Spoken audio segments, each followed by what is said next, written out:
नमस्कार, खबर समय जगत में आपका स्वागत है। मैं हूं आपके साथ अंकिता और आइए अब खबरें देखते हैं विस्तार से।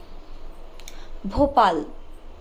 कांग्रेस के पास अब कोई काम नहीं बचा, इसलिए वह चरित्र हनन की राजनीति कर रही है। मुख्यमंत्री शिवराज सिंह चौहान के नेतृत्व में प्रदेश सरकार ने कांग्रेस के दलालों की दुकान बंद कर दी है, इसलिए कांग्रेस के लोग छटपटा रहे हैं। कांग्रेस के समय रोजाना घोटाले होते थे। भारतीय जनता पार्टी की सरकार ने सुशासन और विकास दिया है। यह बात प्रदेश सरकार के पंचायत राज्य मंत्री महेंद्र सिंह सिसोदिया का। उन्होंने कहा कि पंचायत मंत्री ने विगत दिनों कांग्रेस द्वारा उनके विभाग पर लगाए गए भ्रष्टाचार के झूठे आरोपों का बिंदुवार जवाब दिया। उन्होंने कहा कि कांग्रेस ने जो झूठे आरोप लगाए हैं उसके लिए वे कानूनी सलाहकार से चर्चा कर मानहानि का केस दर्ज करेंगे। साथ ही प्रदेश के सभी पंचायत प्रतिनिधियों द्वारा भी मानहानि का केस दर्ज करवाएंगे। पंचायत मंत्री ने कहा कि कांग्रेस ने महात्मा गांधी ग्रामीण विकास एवं पंचायत राज संस्थान जबलपुर के तहत प्रशिक्षण में अनियमितता का आरोप लगाया था, जबकि SIRD द्वारा आदिम जाति कल्याण विभाग से विधिवत अनुमति और शर्तों को पूरा करते हुए काम किया है। उन्होंने बताया कि SIRD स्वतः शासी संस्थान है जो कि जनजातीय वर्ग के बच्चों को प्रशिक्षण देने का काम करती है, जिसका चेयरमैन विभागीय मंत्री और SES व PS उपाध्यक्ष होते हैं। सचिव संस्थान का डायरेक्टर होता है। संस्थान का काम विभिन्न विभागों से ट्रेनिंग की व्यवस्था कर उन्हें संचालित करते हुए नीचे ग्रामीण और शहरी क्षेत्रों तक ले जाना है। उन्होंने कहा कि कांग्रेस का इतिहास भ्रष्टाचार और घोटालों का रहा है, इसलिए उसे हर जगह भ्रष्टाचार दिखाई देता है। अभी कोई भ्रष्टाचार प्रदर्शित नहीं हो रहा है, सिर्फ कांग्रेस पार्टी की पत्रकार वार्ता में है। और अगर आपको किसी को लगता है कि करप्शन किसी रूप में किया गया है, किस जगह किया गया है, मुझे शिकायत दे दे, मैं उसकी जांच कराऊंगा।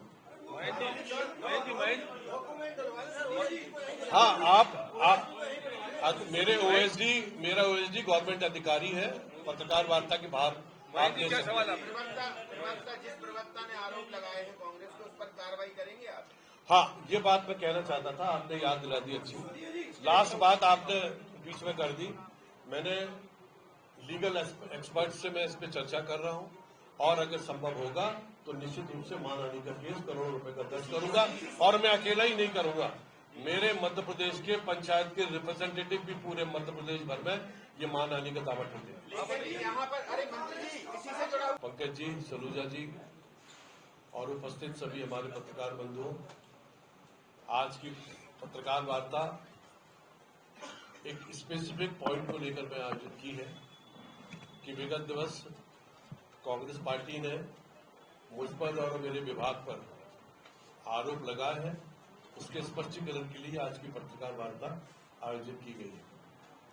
साथियों, आप जानते हैं कि कांग्रेस पार्टी जिसके पास कोई काम नहीं बचा है, चरित्र हनन की राजनीति में संलग्न हो गई है। और जो शख्स कांग्रेस के प्रवक्ता हैं, मैं आपको याद दिलाना चाहूंगा कि पूर्व में भी उनके द्वारा तमाम नेताओं का मानहानि किया गया है और आरोप लगाए गए हैं और उनके खिलाफ मानहानि के प्रकरण भी चले हैं, जिसमें उनको सजा भी मिली है। ऐसे कांग्रेस के प्रवक्ता ने मुझ पर और मेरे विभाग पर भ्रष्टाचार के आरोप लगाए हैं, जिसका मैं पुरजोर विरोध करता हूं, खंडन करता हूं। जो कुछ बातें उन्होंने कही हैं अपनी पत्रकार वार्ता में, उनको मैं क्लैरिफाई करना चाहता हूं कि केंद्र 3 जिलों के साथ साथ 52 जिलों को हम पूरा कवर अप करने का प्रयास करेंगे। कांग्रेस पार्टी के लोगों ने शुरू से ही, अगर आप देखें तो कांग्रेस पार्टी चरित्र हनन की राजनीति में लगी हुई है। झूठे आंकड़े प्रस्तुत करना, झूठी बातें पत्रकार वार्ता के माध्यम से लोगों की छवि को दूषित करने का प्रयास करना, इसका मैं घोर निंदा करता हूं और घोर विरोध करता हूं। और अपने स्पष्टीकरण से मैं पूरी तरह संतुष्ट हूं। और आज हमारी भारतीय जनता पार्टी की सरकार माननीय शिवराज सिंह जी के नेतृत्व में, और सबसे बड़ी बात मैं बोलना चाहता हूं कि शिवराज सिंह जी के नेतृत्व में कांग्रेस पार्टी के दलालों की दुकानें बंद कर दी गई है। और यही सबसे बड़ी पीड़ा इन कांग्रेस पार्टी के नेताओं के साथ हो रही है। चाहे केंद्र की सरकार में प्रधानमंत्री नरेंद्र मोदी जी को देखें, यूपीए की सरकार के समय रोज सुबह घोटालों का जिक्र होता था। आज मोदी जी की सरकार बनने के बाद पूरे देश के अंदर घोटालों का कोई जिक्र नहीं होता है। इसकी पीड़ा निश्चित रूप से कांग्रेस के लोगों को है। और जिस शख्स ने वो पत्रकार वार्ता की, वो खुद अभी भी मुजरिम है। मानहानि के 22 केस उनके ऊपर लंबित है। ऐसे व्यक्ति की पूरी तरीके से बाइकआउट मीडिया को करना चाहिए, यही मेरा आपसे अनुरोध है। और इसके अलावा कोई इस विषय को लेकर स्पेसिफिक क्वेश्चन हो तो वो मुझसे पूछ सकते हैं। ट्राइबल की योजना जो जनजाति के बच्चों के लिए ट्रेनिंग के लिए पैसा देती है, उस ट्रेनिंग के पैसे के लिए हमारी एक संस्था है SIRD, जो एक ऑटोनोमस बॉडी है, और उस ऑटोनोमस बॉडी में जो उसका चेयरमैन होता है वो डिपार्टमेंट का मंत्री होता है, ACS और PS हमारे उपाध्यक्ष होते हैं, और जो सचिव होता है वो संस्था का डायरेक्टर होता है।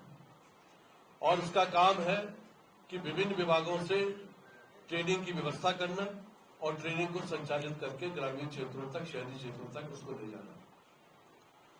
ट्राइबल ने हमको विधिवत अनुमति प्रदान की। SIRD के प्रस्ताव पर उन्होंने हमको अनुमति दी, स्वीकार किया कि हाँ, ये 8 करोड़ 42 लाख रुपया की ट्रेनिंग आपको करनी है।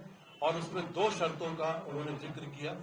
पहली शर्त ये थी कि पैसा एरिया जो अनुसूचित जनजाति के लिए है उसमें ही ट्रेनिंग की व्यवस्था की जाए, और दूसरा उन्होंने कहा कि इसकी प्रशासकीय स्वीकृति लेकर इसका कार्य संपादन किया जाए। दोनों शर्तों को हमारे संस्था SIRD ने पूर्ण किया, और जो 3 जिले हमने प्रारंभ किए वो तीनों जिले हमारे पैसा एरिया के अनुसूचित जनजाति के बच्चों के लिए ट्रेनिंग के लिए हमने दिए, जो स्वयं सहायता समूह के लिए है। प्रशासकीय स्वीकृति की जहां तक बात है, हमारे कांग्रेस के विद्वान लोग जिनने शायद लॉ और बिजनेस लॉ को नहीं पढ़ा है, उनको शायद ये मालूम नहीं है कि ऑटोनोमस बॉडी में सेक्रेटरी और चेयरमैन उस संस्था का ही सर्वे सर्वा होता है। सचिव के द्वारा प्रस्ताव आने पर मेरे द्वारा उसका अनुमोदन किया गया, और अनुमोदन के पश्चात जो हमारी संस्था है उसकी सर्वोच्च जो बॉडी है, जिसको बोर्ड ऑफ डायरेक्टर्स कहते हैं, जिसमें करीब 3 से 4 ACS और प्रिंसिपल सेक्रेटरी रैंक के अधिकारी रहते हैं, उस पूरे प्रकरण को उसको अनुमोदन बोर्ड ऑफ गवर्नेंस के डायरेक्टर्स के माध्यम से कराया गया। और उसकी खबर समेत जगत के लिए संवाददाता आदित्य सराठे की report. For latest news, subscribe to our channel